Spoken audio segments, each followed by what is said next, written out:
আসামে অসমীয়া বাঙালিদের মধ্যে একটা অবিশ্বাসের রাজনীতি, অবিশ্বাস তৈরি করার রাজনীতি সে ব্রিটিশের সময় থেকেই 1836-37 থেকে চলছে। তো এই রাজনীতি আছে, ওটার বিস্তারিত যাচ্ছি না। তো তারই ধারাবাহিকতায় নানা সময় অসমীয়া বাঙালিদের মধ্যে ভুল বোঝাবুঝি তৈরি হয়। স্বাধীনতার পরে যেটা হয় যে অসমীয়া বাঙালিদের মধ্যে দাঙ্গার সৃষ্টির চেষ্টা হয়, দাঙ্গা হয়। 1960 সালে আসামের রাজ্য ভাষা আইনকে কেন্দ্র করে বিভৎস মঙ্গল খেদা বলে ওখানে একটা দাঙ্গা হয়, মানে বাঙালি বিরোধী হিংসাই হয়। তো 136 জন মানুষ মারা গিয়েছিল। সেই ঘটনাবলীর সময় হেমঙ্গ বিশ্বাস আর ভূপেন হাজরিকা ওরা একটা উদ্যোগ নিয়েছিলেন যে উত্তর পূর্বাঞ্চলের 7টি রাজ্যের শিল্পীদেরকে নিয়ে একটা শান্তি যাত্রা বের করার। সেদিন পুলিশ মিলিটারি শান্তি আনতে পারছিল না, এতটাই দাঙ্গা হাঙ্গামা ছিল। তো ওরা ওই মিছিলটার নাম দেন লেট আস ইউনাইট।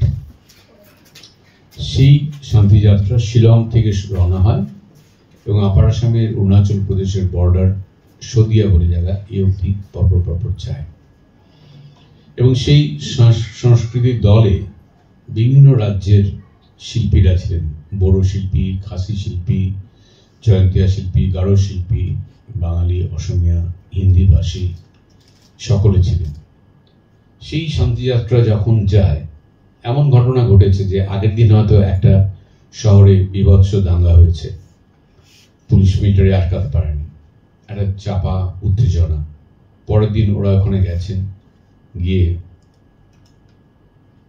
ওখানে গিয়ে অনুষ্ঠান করেছেন। তখন দেখা যাচ্ছে যে আগের দিন যারা পরস্পর বিরুদ্ধে লাঠি ছুরি নিয়ে এগিয়ে গেছিল, কেমন মন্ত্র মুগ্ধের মতন লোকজন এসে অনুষ্ঠানে হাজির, এবং অনুষ্ঠানের পর দেখা যাচ্ছে লোকে একে অপরকে জড়িয়ে ধরছে।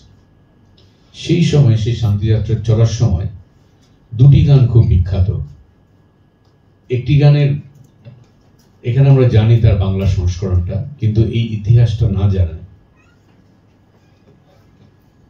আমরা অনেক সময় এটাকে অন্য সাধারণ গান ভাবি। তখন প্রশ্নটা এসেছিল এটাই যে এই যে বাংলাদেশ থেকে পূর্ব পাকিস্তান থেকে এত উদ্বাস্তু আসছে, উদ্বাস্তু জনস্রোত, তার দায়িত্ব আসামের ঘাড়ে কেন পড়বে? কেন আমরা এখন লক্ষ লক্ষ মানুষের বোঝা নেব?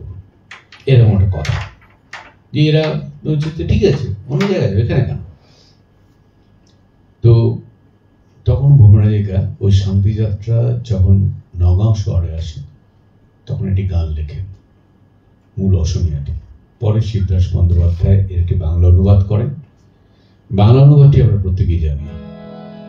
তো এই গানটির উৎসে আছে একটি উত্তর আমেরিকার কালো মানুষদের একটি লোকসঙ্গীত। সেই লোকসঙ্গীতটা ছিল আবার একটা অন্য বিষয়। টম ডুলি নামে একটি মানুষ ছিল, সে একই সঙ্গে দুজন মহিলাকে ভালোবাসত। এই থেকে ঈর্ষান্বিত হয়ে তার একজন প্রেমিকা আরেকজন প্রেমিকাকে খুন করে দেয়। খুন করার পরে যখন যে খুনি যে মহিলা তাকে যখন গ্রেফতার করে, তখন টম ডুলি একজন প্রেমিকা তো তার মারাই গেল, আরেকজন প্রেমিকা যে বেঁচে আছে তাকে বাঁচানোর জন্য সে বলল যে এই খুনটা আমি করেছি। পুলিশে এটা নিয়ে নেয়, নিয়ে তার ফাঁসি হয়, পাহাড়ের টিলার উপরে তাকে ফাঁসি চড়ানো হয়।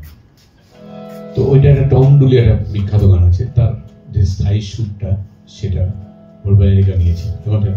Hands down to Tom Dooley hands on the running down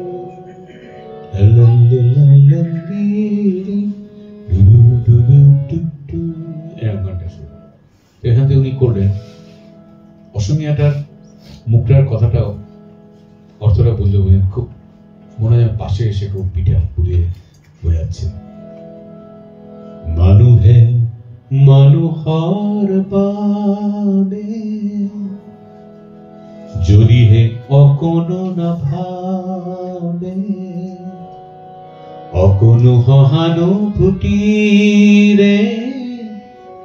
ভাবিব কোনে নোকোৱা সমনীয়া হচ্ছে মানুহে মানুহর বাবে, বাংলা অর্থটা একই, মানুষ মানুষের জন্য। তারপরে কথাটা হচ্ছে যদি হে অকোনো না ভাবে, এই যে মানুষ যে মানুষের জন্যই, এই সামান্য কথাটাও যদি তুমি না বোঝো, যদি হে অকোনো না ভাবে, অকোনো সহানুভূতিরে, এইটুকু মাত্র সহানুভূতি নিয়ে ভাবিব কোনে নোকোয়া, আর কি ভাববো বলো? সমনীয়া, সমনীয়া কথাটার বাংলা না পড়ে ইংরেজি করলে বেশি ভালো হয়, কমরেড। সমনীয়া মানে একশো সহযাত্রী। মানুহে মানুহর বাবে, যদি হে অকোনো না ভাবে। আমরা কখনো কখনো মানুষ মানুষের জন্য, জীবন জীবনের জন্য বলে কোনো বক্তৃতার মতো মনে হয় না, কিন্তু মানুহে মানুহর বাবে যদি অকোনো না ভাবে, অকোনো সহানুভূতিরে ভাবিব কোনে নোকোয়া, সমনীয়া মনে পাশে এসে কপিটা হাত বুলিয়ে হয়ে যাচ্ছে। এই গানটার আবেদনটা এরকম। এবং মানুহে মানুহ বেচিব খুঁজি, মানুহে মানুহ কিনিব খুঁজি। মানুষ মানুষকে বিক্রি করতে চায়, মানুষ মানুষকে কিনতে চায়। পুরনো ইতিহাস দুহারিলে, পুরনো ইতিহাসে পুনরাবৃত্ত হলে ভুল যেন নহব কোয়া। ভুল কি আর হবে? সমনীয়া মানুহে মানুহর বাবে। ওই যে বলছিল ওপার থেকে আসা মানুষের বোঝা আমি কেন নেব, সেখানে বলছে দুর্বল দুর্বল মানুহে যদি জীবনের কোবাল নদী, পার হয় তোমার হাহার, তুমি হেরুয়াবার কি? বলছে দুর্বল মানুহে যদি, দুর্বল মানুষ যদি জীবনের কোবাল নদী, জীবনের খরস্রোতা নদী পার হয় তোমার হাহর, তোমার কাঁধে ভর করে যদি জীবনের খরস্রোতা নদী একজন দুর্বল মানুষ পার হয়, তুমি হেরুয়াবানো কি? তুমি কি হারাবে তাতে? মানে উদ্বাস্তুদের পাশে যদি দাঁড়াও, তাতে তুমি একটা দুর্বল মানুষ তার জীবনে উঠে দাঁড়াবার শক্তি পাচ্ছে। তখন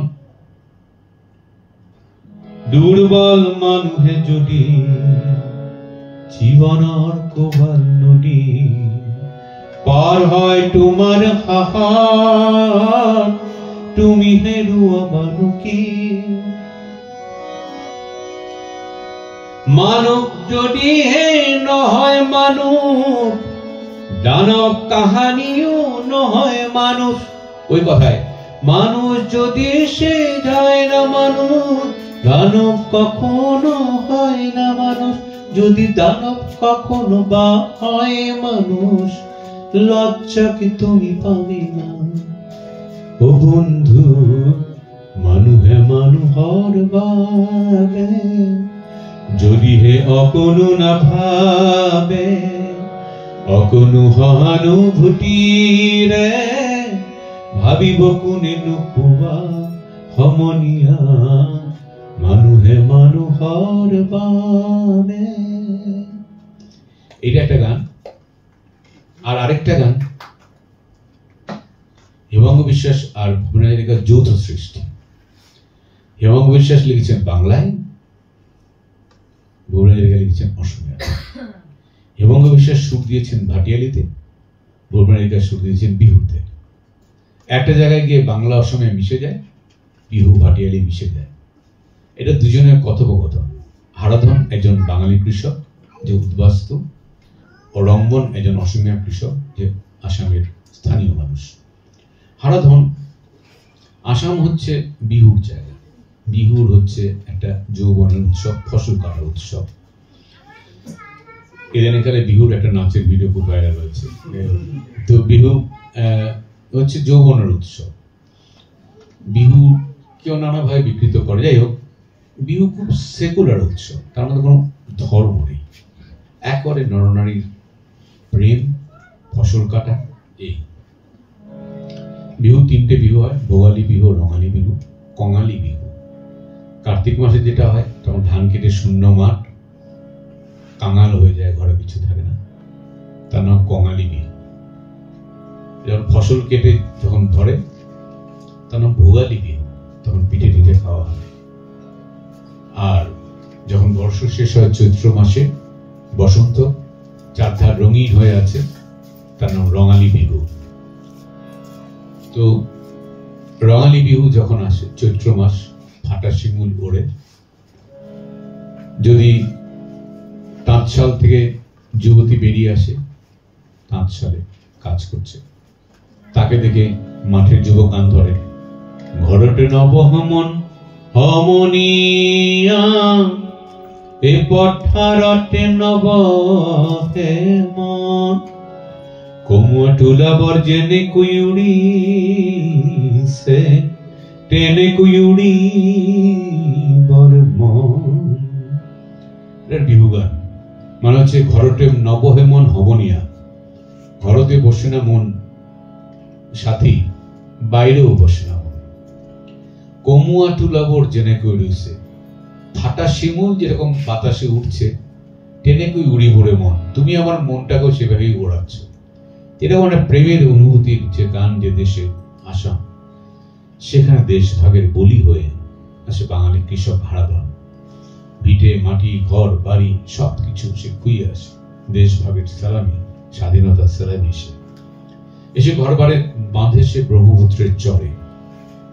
নতুন করে তার বন্ধুত্ব হয় অসমীয়া কৃষক রঙ্গনের সাথে। তাদের দুজনে বন্ধুত্বের মধ্য দিয়ে যখন আবার নতুন জীবন তৈরি হচ্ছে, ফসল কাটার দাবিতে তারা উঠছে, ফসলের দাম, জমির অধিকারের জন্য লড়াই করছে। এই ঐক্যবদ্ধ সংগ্রামকে দুর্বল করে দিতে অসমীয়া এবং বাঙালিদের মধ্যে দাঙ্গা বাঁধিয়ে দেওয়া হয়। দাঙ্গায় হারাধনের ছোট্ট খুঁটির ভস্মীভূত হয়, সবকিছু জ্বলে পড়ে খাক হয়ে যায়।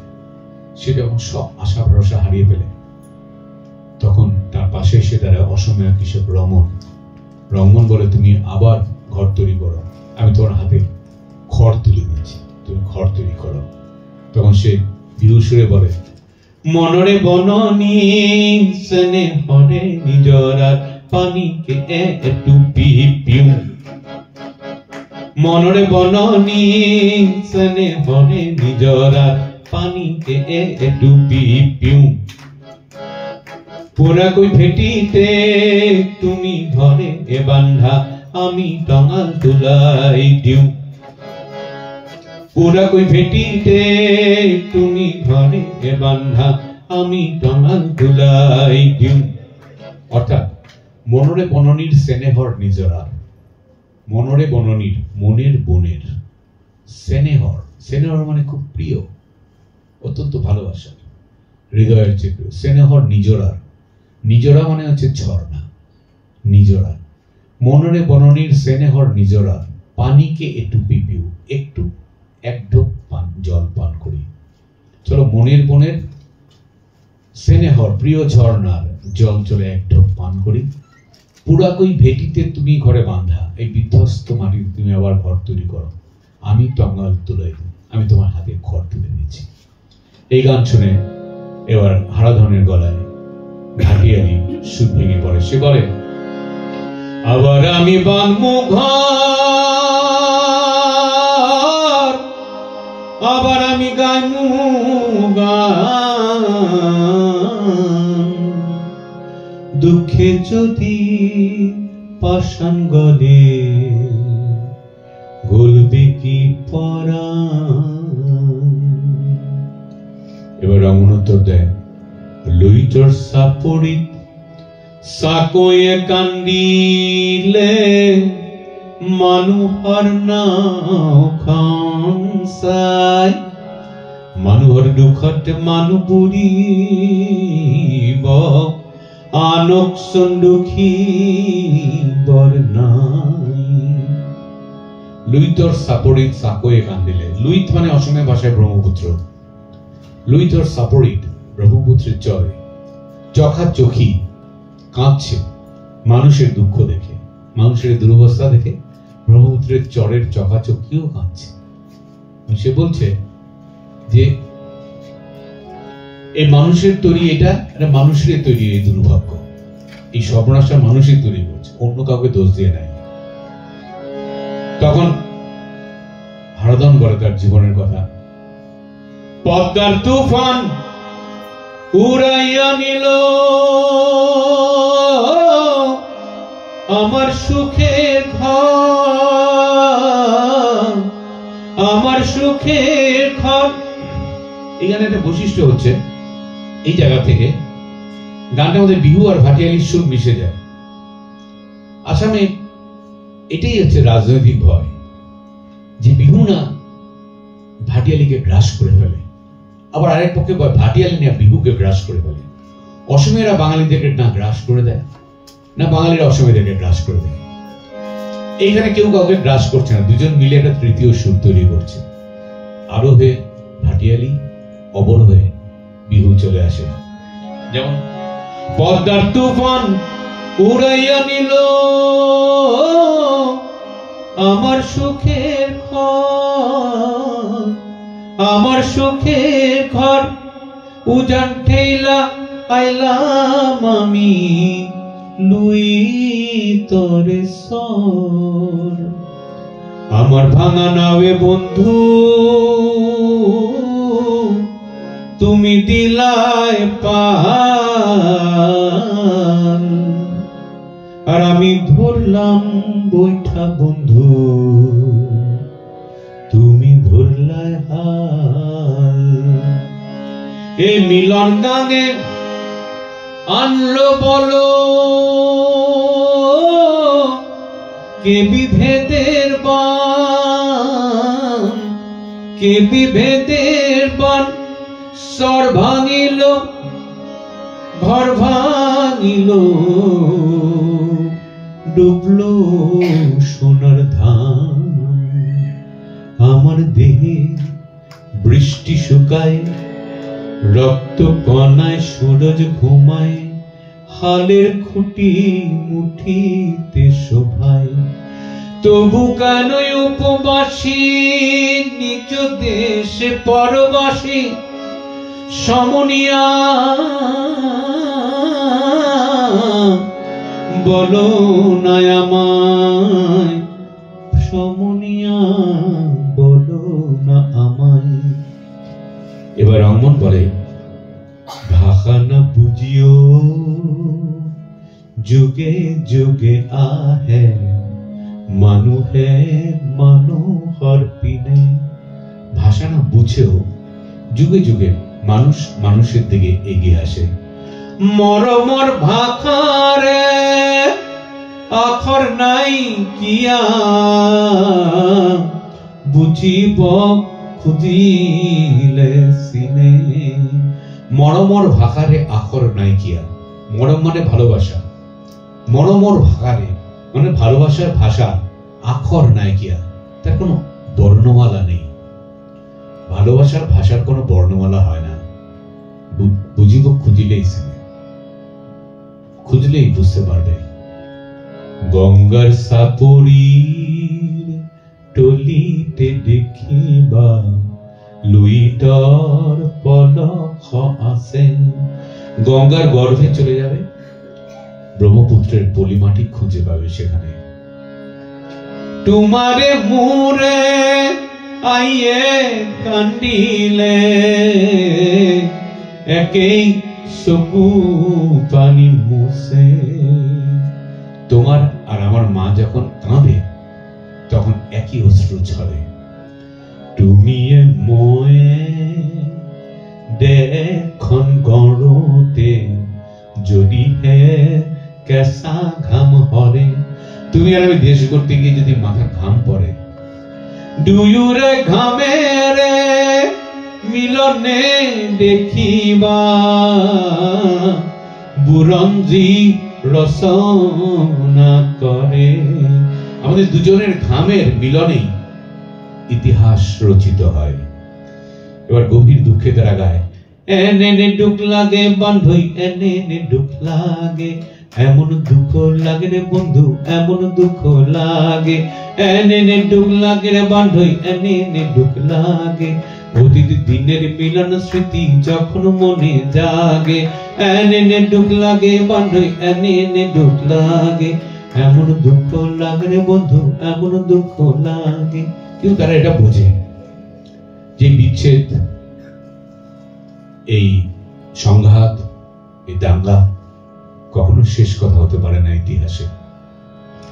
আবার তারা মিলিত হবে, সমস্ত বিচ্ছেদ দূর হবে, তখন তারা মিলন বিহুর বসন্ত উৎসবে আনন্দে গান গাইবে।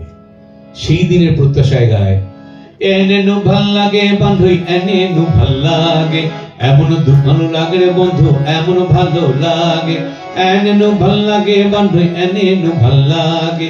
ওই তুমি ছড়ালে বীজ বন্ধু, আমি কাটলাম আলি, এনেনু ভাল লাগে বান্ধবী, এনেনু ভাল লাগে, আমি কাটনি হুলাচ, আমি দিব বালি, এনেনু ভাল লাগে বান্ধবী, এনেনু ভাল লাগে, একই সঙ্গে ঘরে আনলাম সোনালি রূপশালী, এনেনু ভাল লাগে বান্ধবী, এনেনু ভাল লাগে, ঐক্যতানে মিলে যাবে বিহু বাটিয়ালি, এনেনু ভাল লাগে বান্ধবী, এনেনু ভাল লাগে, তুমি নাচো বিহু নাচ, আমি দিব তালি, এনেনু ভাল লাগে বান্ধবী, এনেনু ভাল লাগে, এনেনু ভাল লাগে বান্ধবী, এনেনু ভাল লাগে, এনেনু ভাল লাগে বান্ধবী, এনেনু ভাল লাগে।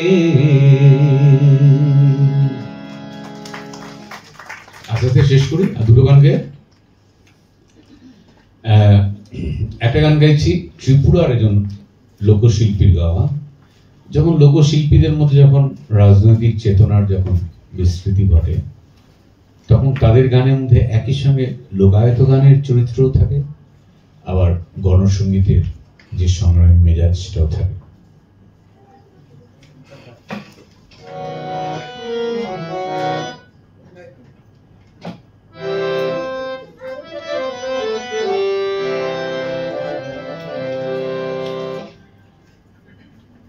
সুবল দাস একজন ত্রিপুরার লোকশিল্পী ছিলেন। তো তিনি রাস্তায় রাস্তায় গান গেয়ে ভিক্ষে করতেন। আগে যখন সরকার আমলে একটা বিভাগ ছিল লোকরঞ্জন, ত্রিপুরায় ওরা এই যে সমস্ত লোকশিল্পীরা রাস্তায় গান গায় তাদেরকে এই বিভাগগুলোতে একটা চাকরি দিয়ে দিয়েছিল। তো ওরা সারা বছর ওই রাস্তা রাস্তায় গান গাইতো, কিন্তু যখন সরকারি উৎসব টুসব হয় তখন এমপেনাল আর্টিস্ট হিসেবে আসতো, গান গাইতো, তার একটা টাকা পেত, এছাড়া মাসে একটা পেত ইত্যাদি। তো সুবল দাস যখন ত্রিপুরাতে তো জনজাতি বাঙালি দাঙ্গা হয়েছে, 80 দিন মানবাইয়ের দাঙ্গা হয়েছে, এবং সুবল দাস দেশভাগেরও বলি, তিনি এই গানটা লিখেছেন। এই গানটাও সুবল দাসকে দেখার আমার সৌভাগ্য হয়েছিল। সাধারণ মানুষ রাস্তা দিয়ে হেঁটে গেলে তিনি একজন বড় শিল্পী কেউ ভাবতেও না, হয়তো আমি হয়তো ধাক্কা মেরেই চলে যেতাম, এরকম একটা বড় মানুষের। তার গানটা আমি গাইছি। সে কি কখন চিন্তা করে এটাই আমার নিজের ক্ষতি, যারা দাঙ্গা করে মানুষ মারে ভাবে না রে পাচ্ছের গতি, যারা দাঙ্গা করে, যারা দাঙ্গা করে মানুষ মারে ভাবে না রে পাচ্ছের গতি, যারা দাঙ্গা করে সে কি কখন চিন্তা করে, সে কি কখন চিন্তা করে এটাই আমার দেশের ক্ষতি, যারা দাঙ্গা করে মানুষ মারে ভাবে না রে পাচ্ছের গতি, যারা দাঙ্গা করে।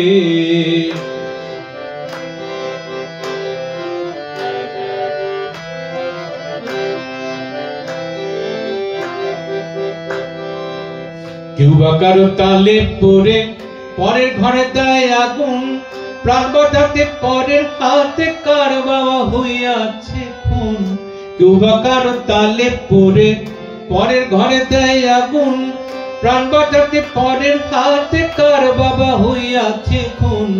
মামা শিবন ভাগ্নে জামাই দাঙ্গাতে কো পায় না রেহাই, মামা শিবন ভাগ্নে জামাই দাঙ্গাতে কো পায় না রেহাই, কেশনিকার বাপের দোহাই পায় ধরিলে মারে লাথি, যারা দাঙ্গা করে মানুষ মারে ভাবে না রে পাচ্ছের গতি, যারা দাঙ্গা করে।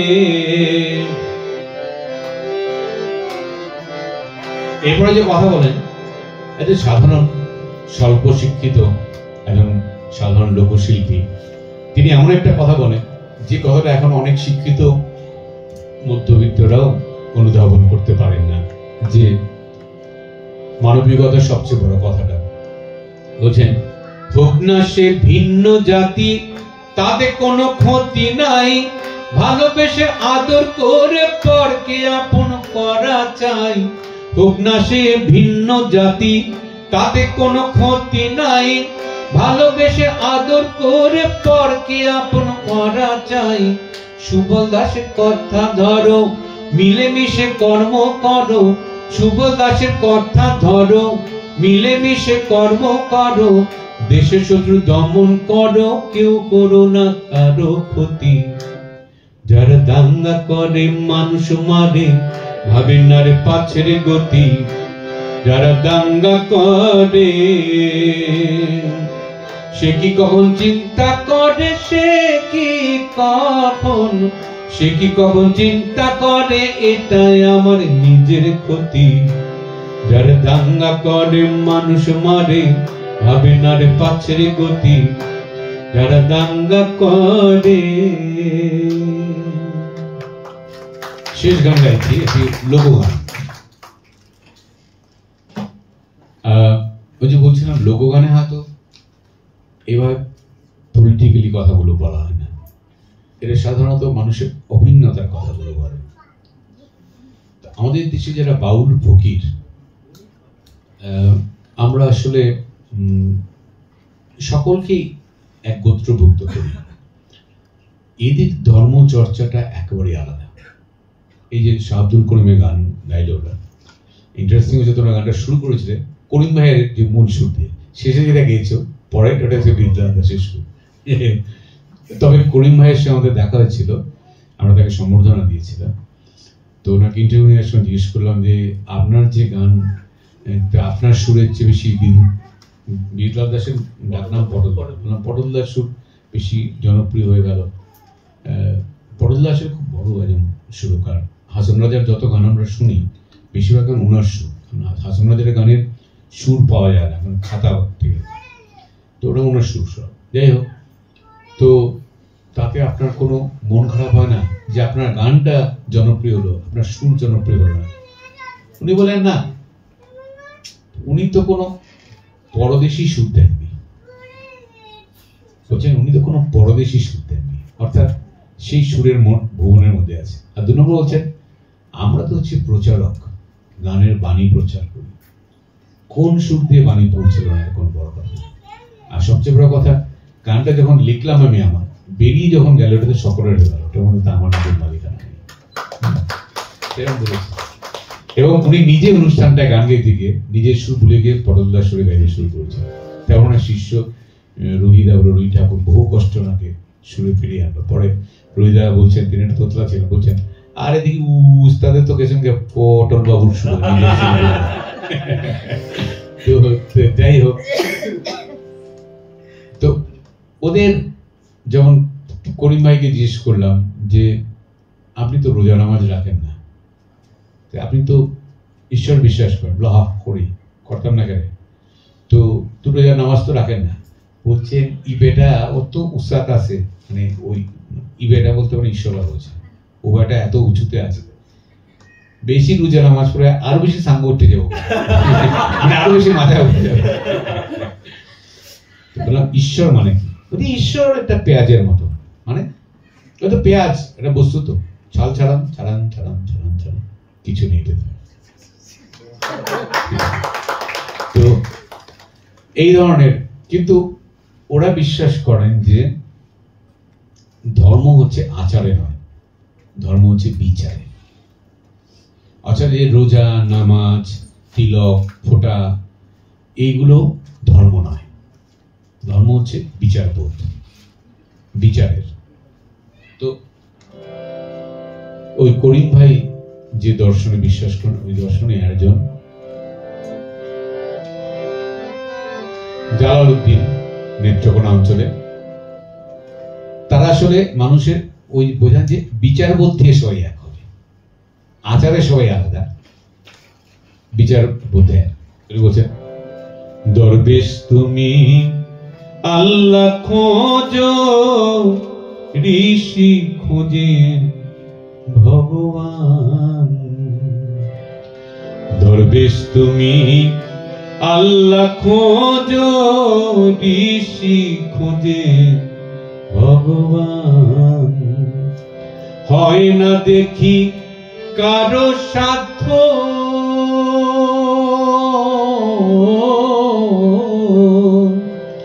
হয় না দেখি কারো সাধ্য, করতে তার অনুসন্ধান। ঋষি খুঁজে ভগবান। দরবেশ তুমি আল্লাহ খোঁজো, ঋষি খুঁজে ভগবান। ছিঁড়া কাঁথা লিংটি চটা, ঊর্ধ্বগণ ঊর্ধ্ব অঙ্গে ধর্ম ফোটা। ছেঁড়া কাঁথা লেংটি জটা, ঊর্ধ্ব অঙ্গে ধর্ম ফোটা মানে তিলক। মিছা এসব ফন্দি আটা,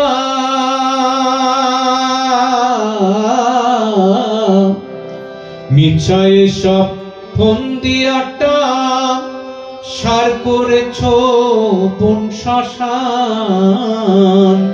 ঋষি খোঁজেন ভগবান। কেউ শ্মশানবাসী হয়ে সাধনা করে, কেউ বনে গিয়ে করে, বলছে যে মিছা এসব ফন্দি আটা। বলছেন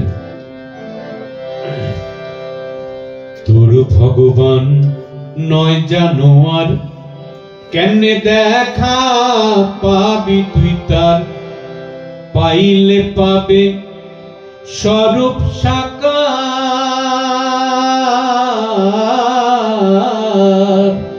পাইলে পাবে স্বরূপ সাকার।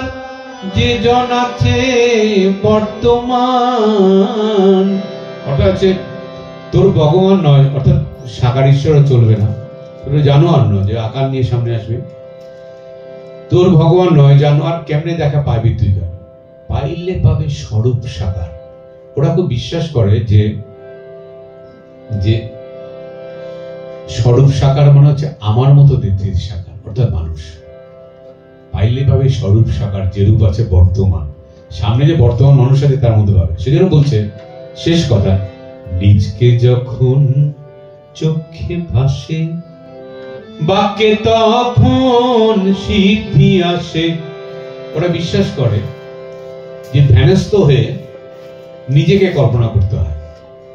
আমরা তো নিজেকে দেখতে পাই না, আমি আপনাকে দেখছি, আপনি আমাকে দেখছি, নিজেকে দেখা, অর্থাৎ দর্পণের মধ্যে যেন নিজেকে দেখা।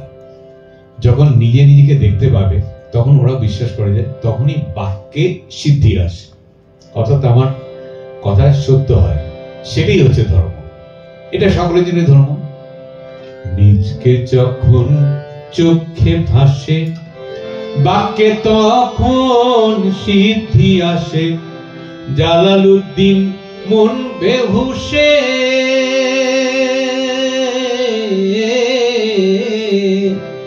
জালালউদ্দিন মন বেহুশে, করতেছে তার অনুসন্ধান।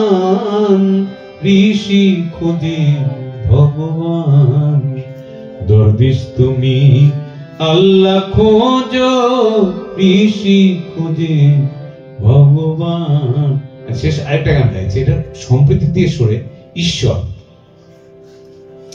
ঈশ্বর বিষয়টা তো সাধারণত নাগরিক লোকেরা ওটা ডিল করতে চান না, মানে ঈশ্বর আছে নেই এসব নিয়ে কেউ গান লেখে না। কি ঘাটাতে যাবে, এমন হয়তো গলা কাটাই যাবে। তো তো কিন্তু লোক শিল্পীরা করে, ওরা প্রশ্ন করে। তো করিম ভাইয়ের এই গান, এটাকে শেষ করছি। এই জীবনে যত দুঃখ কে দিয়াছে বলো তাই, জিজ্ঞাসা করি তোমার কাছে বলো গোসাই। সাই মানে গুরু। এই ধারায় গুরু মানে তিনি হচ্ছে মানুষ, এই গুরু ঈশ্বর হচ্ছে বড়। কারণ তিনি তো ঈশ্বর দেখা। ঈশ্বরের গুরুকে জিজ্ঞেস করছে, এই জীবনে যত দুঃখ কে দিয়াছে বলো তাই, জিজ্ঞাস করি তোমার কাছে বলে ও গোসাই। দোষ করিলে বিচার আছে, সেই ব্যবস্থা রয়ে গেছে। আচ্ছা, দোষ করে বিচার হবে তো তোমার ধর্মই বলছে কিয়ামতের দিন বিচার হবে বা চিত্রগুপ্তের খাতায় বিচার হবে। দোষ করিলে বিচার আছে, সেই ব্যবস্থা রয়ে গেছে। দয়া চাই না তোমার কাছে, আমরা উচিত বিচার চাই। দোষী হইলে বিচারে সাজা দিবা তো পরে, দোষী হইলে বিচারে সেটা তো পরে গিয়ে, স্বর্গমর্ত দোজক বেহেশত এগুলো তো পরে হবে। দোষী হইলে বিচারে সাজা দিবা তো পরে, এখন মারো অনাহারে কোন বিচারে জানতে চাই।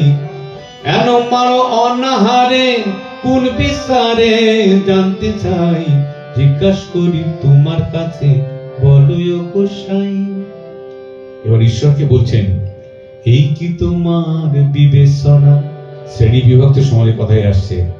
কেউ রে দিলায় মাখন ছানা, কেউর মুখে অন্ন জোটে না, ভাঙ্গা ঘরে সানি নাই। এই কি তোমার বিবেচনা? কেউ রে দিলায় মাখন ছানা, কেউর মুখে অন্ন জোটে না, ভাঙ্গা ঘরে সানি নাই। এবার কি ভয়ঙ্কর কথা ঈশ্বর বলছে, জানো শুধু ভোগ বিলাস, জানো গরিবের সর্বনাশ। জানো শুধু ভোগ বিলাস, জানো গরিবের সর্বনাশ। কেড়ে নাও শিশুর মুখের গ্রাস, তোর মনে কি দয়া নাই? জিজ্ঞাস করি তোমার কাছে বলে ও গোসাই। এবার বলছে ঈশ্বরে নিয়ে ওরা খুব খুনসুটিও করে, মানে ঈশ্বরকে নিয়ে খোঁজাখুঁজি। বলছে তুমি যে খেতে দাও না, পড়তে দাও না, সুবিচার নেই, সেই জন্য তোমার এখন আগের মতো আর দাম নেই। তোমার এমন ব্যবহারে অনেকে মানে না তোমারে, তোমারই সব ব্যবহারে অনেকে মানে না তোমারে। নাসিকদের কথা বলছে, কথায় কথায় তুচ্ছ করে, আগের ইজ্জত তোমার নাই। রাখতে চাইলে নিজের মান, সরকার যদি কিছু একটা করে তবেই তো সরকার ভোট পাবে। রাখতে চাইলে নিজের মান, সমস্যার করো সমাধান। রাখতে চাইলে নিজের মান, সমস্যার করো সমাধান। নিজের বিচার নিজে করো, আদালতের দরকার নাই। জিজ্ঞাসা করি তোমার কাছে বলে ও গোসাই। দয়াল বলে নাম যায় শোনা, কথায় কাজে মিল দেখি না। তোমার নাম দয়াল, দয়া কই, কথায় কাজে মিল নেই। দয়াল বলে নাম যায় শোনা, কথায় কাজে মিল দেখি না। তোমার মান তুমি বুঝো না, আমরা তোমার দিতে চাই। তুমি আমি এক হইলে পাইবে না কোনো জঞ্জালে।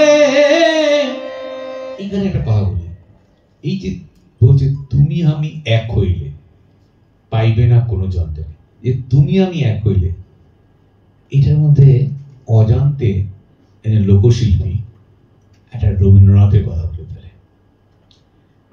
এই যে ধারার যারা সাধক,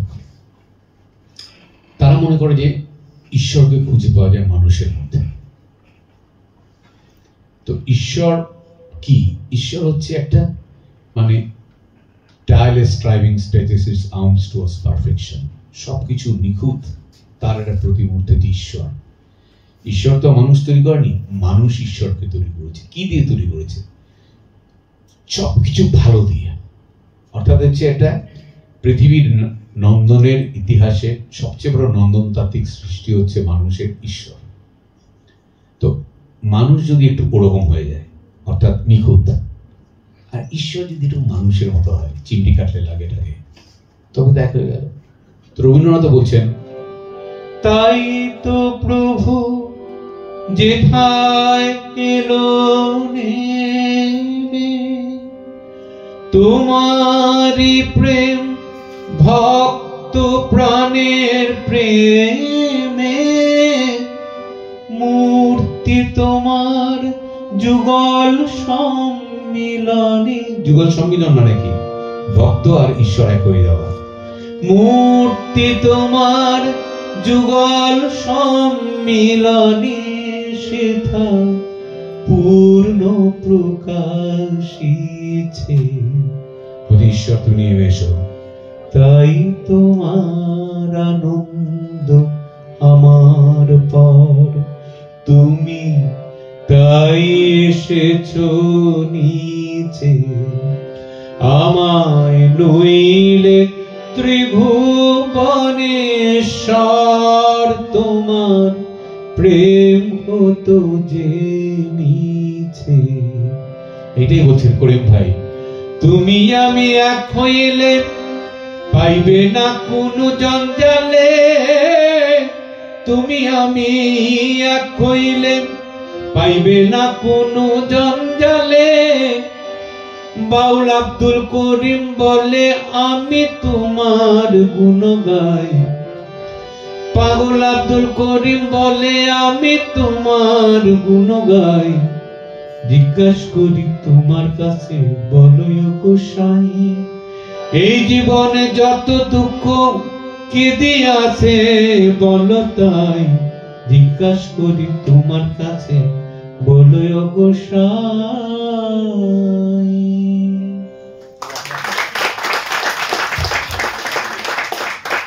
আসলে এরা আরেকজন ছিলেন বিজয় দাস বলে, ওনারা গান গাইছেন। একটু একটা কথা বলছি, বিজয় দাস একটা গানের মধ্যে বলছেন যে ঈশ্বর কি জিনিস। বলছেন, ঈশ্বর বলছেন, নিচে প্রাণ কেন কাঁদে তোমার তবে। তো কেন তোমার জন্য যে প্রাণ কাঁদে বুঝি না। প্রত্যেকে বলছে ঈশ্বর জিনিসটা কি, বলছে ভূতের গল্প যেমন প্রতি ঘরে ঘরে, জন্মেও ভূত দেখে না মরে ভূতের ডরে, তেমনি তোমার কথা ছাইমুন্ড মাথা, ভূতের মতো অদ্ভুত তুমি সেজেছো সংসারে, নিচে প্রাণ কেন কাঁদে তোমার তবে। আসলে আমরা যারা প্রগতিশীল সংস্কৃতি আন্দোলনের কর্মী, আমাদের দীর্ঘদিনের একটা দূরত্ব রয়ে গেছে। আমরা গোটা লোক সংস্কৃতিকে একটা পরিত্যাজ্য সামন্ততান্ত্রিক একটা আবর্জনা বলে ধরে নিয়েছি। আসলে আগে আমরা ভাবতাম সংস্কৃতি হচ্ছে হাতিয়ার, একটা বন্দুক। এখন আমরা সংস্কৃতি হাতিয়ার বলি সংস্কৃতিটা হচ্ছে যুদ্ধক্ষেত্র। কারণ সংস্কৃতির বুকের ওপরেই যুগ যুগ ধরে প্রগতি আর প্রতিক্রিয়ার দ্বন্দ্ব সংঘাত চলতে থাকে। এই সংস্কৃতির বুকের ভেতর থেকে যে প্রগতিশীল উপাদানটুকু আছে তার উত্তরাধিকার গ্রহণ করে তার প্রতিক্রিয়াশীল উপাদানের বিরুদ্ধে লড়তে হয়। ফলে যে ধর্মান্ধতা, বিচ্ছেদ, অন্ধতা, অজ্ঞতা, কুসংস্কার, সেগুলো ধর্মের যে জায়গাগুলোকে ধরে আছে তার বিরুদ্ধে লড়ার জন্য ধর্মের ভেতরে এই যে ধারাগুলো আছে, তার এক ধরনের অত্যন্ত প্রাথমিক স্তরের হলো এক ধরনের প্রগতিশীল ভাবনা রয়েছে, যেখানে আচারের বিরুদ্ধে, বিচারের পক্ষে, মানুষকে ঈশ্বরের চেয়ে মানুষকে বড়, তার সঙ্গে এক ধরনের সংলাপবদ্ধ হয়ে আমাদেরকে সংস্কৃতি আন্দোলন গড়ে তুলতে হবে। এই দূরত্বটুকু আমাদের রয়ে গেছে বলেই রবীন্দ্রনাথ বলছিলেন যে শেষ সুসাধনা রয়ে গেছে বহুতর ফাঁক, পৌঁছিল না বহুতর ডাক, রয়ে গেছে ফাঁক। আমাদেরকে এই ফাঁকটুকুকে সেতু বন্ধ করতে হবে, এই আমাদের।